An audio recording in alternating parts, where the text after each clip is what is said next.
everyone, welcome back to Great Sports Debates. We're back with NFL Power Rankings for Week 7. We're doing these before the Sunday night game to try to get it out a little bit earlier. And there's already been some big, I guess I'd say a few surprising games this week. But starting off in the same place as last week, we got the Carolina Panthers. Now, I didn't really get to see much of their game. I expected it to be a blowout. Some point they were up 14-0, yet they still wound up getting smoked by the Dolphins as expected. Carolina will probably win a few games at some point this year, but they seem to be the worst team in the league. But they got some competition. At 31, we got the New York Giants. I don't know if they're the 31st worst team, but they have a hard time moving the ball. Their offensive line is terrible. Teams score at will at them. They've been blown out several times. And I expect them to get blown out again by Buffalo, where, they were 14-point underdogs and the spread was going. So I don't know what it is currently, but I do expect them to get smoked again tonight. At 30, I was kind of back and forth about this. But we're leaving the bottom three teams intact. They got New England at 30. They had their chances against the Raiders. Although, even though the score was close, they were thoroughly outplayed the whole game. It is so hard for this team to generate anything offensively. They don't have a lot of playmakers. Mac Jones is terrible. Every time I watch him, he's worse than I remember. Just throwing behind guys constantly high. He should have been picked off several times. He's really an offensive killer. I don't know that they have a better option. At least he does have mobility to scramble, but that doesn't really do you a lot of good if you can't do anything with it. And then the other team I was considering for the 30 spot at 29 is the Chicago Bears. I did think that they had a chance this week with Justin Jefferson out, but they found a way to lose as normal and are back to being the Bears. They'll definitely be a basement dweller all season, I believe, but they dropped down one spot, and at 28, we have the Denver Broncos. The Broncos just find new ways to lose every week. They have some talented players where you'd expect them to be better than this, but they've just been putrid all year. And I think that kind of rounds up the bottom basement teams.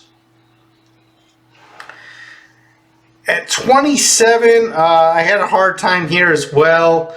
There was another team I was considering, but I got to slide the Arizona Cardinals down one spot because at some point you are what your record says. I think they got one win on the season. They've been pretty competitive all game. They have a few pieces I like.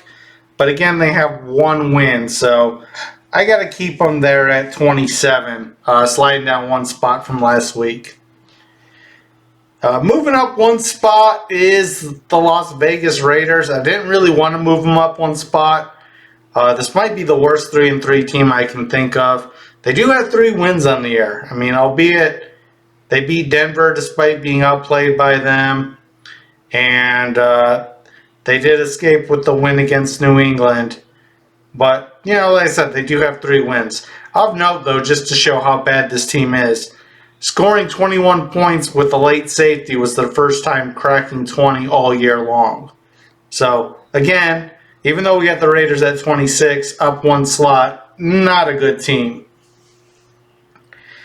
At 25, we got the Green Bay Packers, down about 3 spots from where we had them last week. This is a team that did lose to the Raiders. They're on a bye this week. The ceiling's just not going to be very high with Jordan Love. Again, I could see them moving up from 25, but again, this is the range that they're in. At 24 is the Tennessee Titans. They've surprised me a few times over the year, winning games I don't think they should, losing games I thought they might win, getting blown out. But at the end of the day, they're right where we had them at from the very beginning at 24. They need to have a lot of pieces to be able to just run the ball and win games that way. when your quarterback's not scary and you don't have a lot of outside threats and you're depending on a banged up older running back and plus your defense is no longer lights out, I just don't see a lot of potential for Tennessee. But again, that's a well-coached team that, if you just walk in expecting a win, you might lose one. At 23, we got the Atlanta Falcons. As Dennis Green would say, they are who we thought they were. It's Ritter, man. Like, the team's good. Ritter's just terrible. It makes them one-dimensional, and despite how good their run game is, when defense is key on it, it just makes it too tough for the offense. At 22, we got the Colts dropping down about 4 spots. This is probably where they belong at. I did think that they'd be able to keep this game with Jacksonville a little closer with Miocic playing, but, Jacksonville's starting to show some of what we expected out of them. Indy is a good enough team to beat some of the lower level teams, but again, they're in the bottom third, definitely not a playoff team. At 21, we got the Cleveland Browns. We slid them up 4 spots. Not really just for beating San Francisco, but just a reminder how lights out that defense is. The offense is putrid. There's a lot of things that went wrong for San Francisco to lose that game. And I don't have a lot of faith in Cleveland long term. Like I said, they don't have enough pieces on offense. Hunt was running the ball pretty well, though. So they can run the ball, and their defense is good. But at some point, you're going to have to pass the ball to keep defenses honest. At 20, we got the Washington Commanders. Now, the Commanders, like I said, they're a team that I like more than most, I think. I really do like Sam Howell. You got some pieces with Scary Terry. The running back Robinson's pretty good. Again, I'm still waiting for the defense to play better than they have. But we got them up about 2 or 3 spots from last week. Minnesota, despite winning, drops 2 spots. They don't have Justin Jefferson. He's on the IR. He's going to be out at least 3 more games. And as you saw how they had to barely scrape by Chicago, this is just not going to be a good team without Jefferson. So probably higher than they should be at current moment. But again, when Jefferson comes back, I do think this is a team that could win a few games. All right, at 18, we got the Pittsburgh Steelers. They slide down a couple of spots, despite nothing happening. Again, this is a team I don't have a lot of faith in. I say it every week. TJ Watt has made me eat my words and lose a couple bets a few times, and I just got to give it up for how brilliant he is, but the offense is just really bad. At 17, we got the New York Jets. They pulled off an upset. Philly really gave that game away at 4 turnovers, and, Jalen Hurts, again, proved that he's not the top 5 quarterback that some people think he is. It's great that he can extend plays with his scrambling ability. It's great that he can be a threat as a run that helps the offense. But the whole year, despite being undefeated, the offense has not looked clicked in, and we know the defense has lost some pieces on the back end. But nonetheless, the Jets' defense still good, creates pressure, especially when they have a lead. And Zach Wilson has proved to be adequate, and with Wilson to throw to, he's just a playmaker that makes stuff happen. So I definitely think that the Jets are a team that is pretty good. I just don't think that they're going to be a playoff team based on the division that they're in. Okay, moving to the top half of the league. At 16, we got the New Orleans Saints. We had them slotted a little high after they had a brilliant performance. They were brought back down to earth by the Texans, who I got at 15. Again, C.J. Stroud has by far looked the best of any of the rookie quarterbacks, and he continues to prove when he has time, he can throw some really accurate passes. And he's honestly better than the quarterback, a lot of the quarterbacks on teams ahead of him. But Houston is going to be a fun team that I'm going to like to continue to watch. At 14, we got the Tampa Bay Bucks. As we told you last week, this was a double unit bet. We expected them to lose to Detroit, and they didn't really do much, losing 20-6. So we dropped them 3 spots. Maybe we should drop them a little bit lower, but they still have a pretty good record, and they're still in a very winnable division. So we'll keep them at 14 for now as a team that is likely to make the playoffs.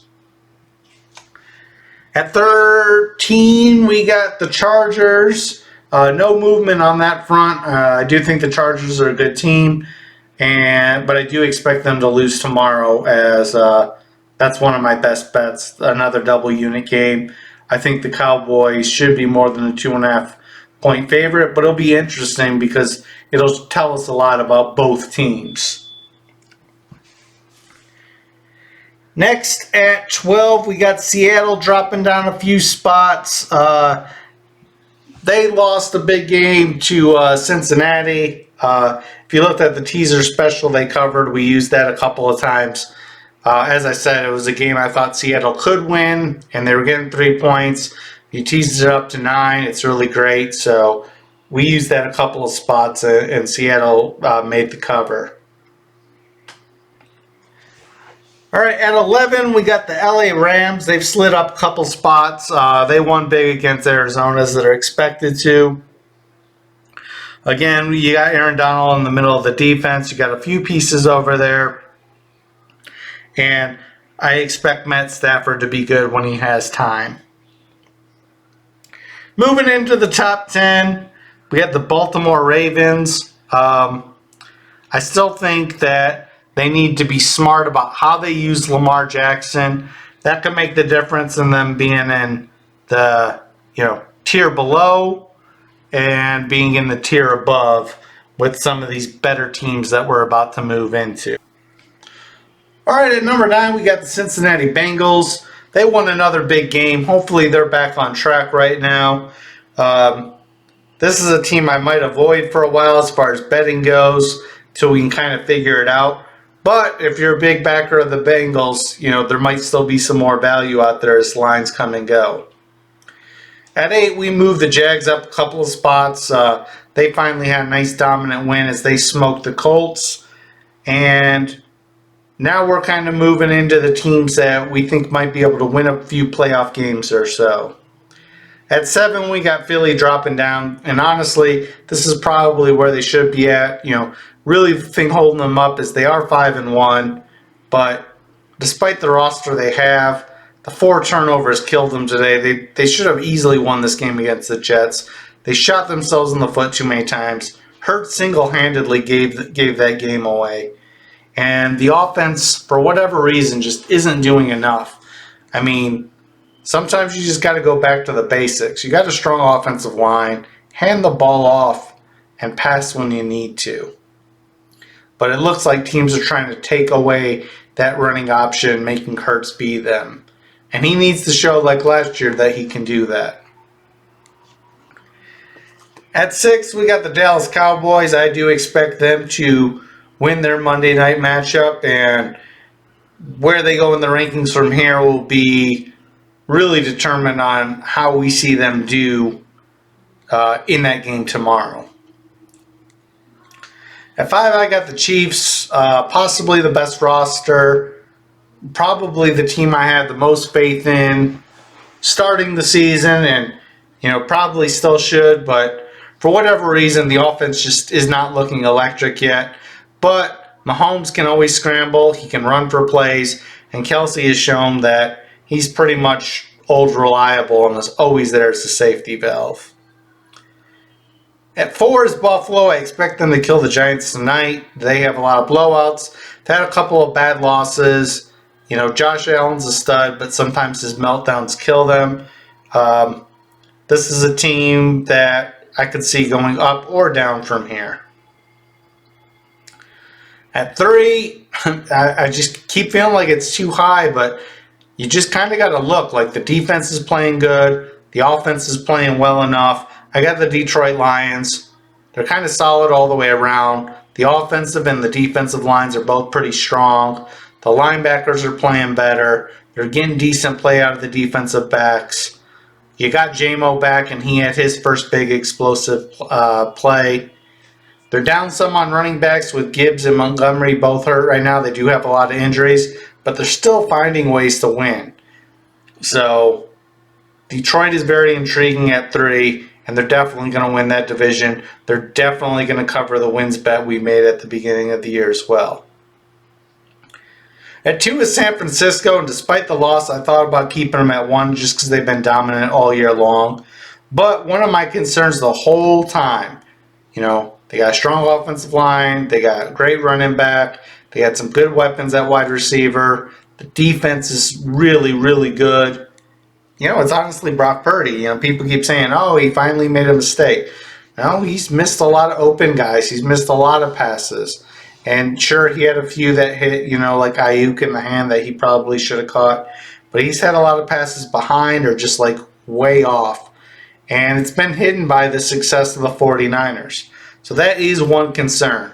But based off the strength of everything they've done this year, they probably should still be number 1. But I got to have the Miami Dolphins there because San Francisco might have a lights-out defense, but Miami's offense looks great. I wish I would have got to see more of the Buffalo game to see what went wrong, but sometimes it's hard to catch up when things go wrong early. Their offense just continuously shows they can run and throw the ball so well. They're going to be a tough team to beat, and they're always going to be in the game because of all the weapons that they have. So that's who we got here for Week 7. That's our power rankings. Let me know in the comments who we missed, where we can do better, and look for those Week 7 picks in the next couple of days. Thanks a lot.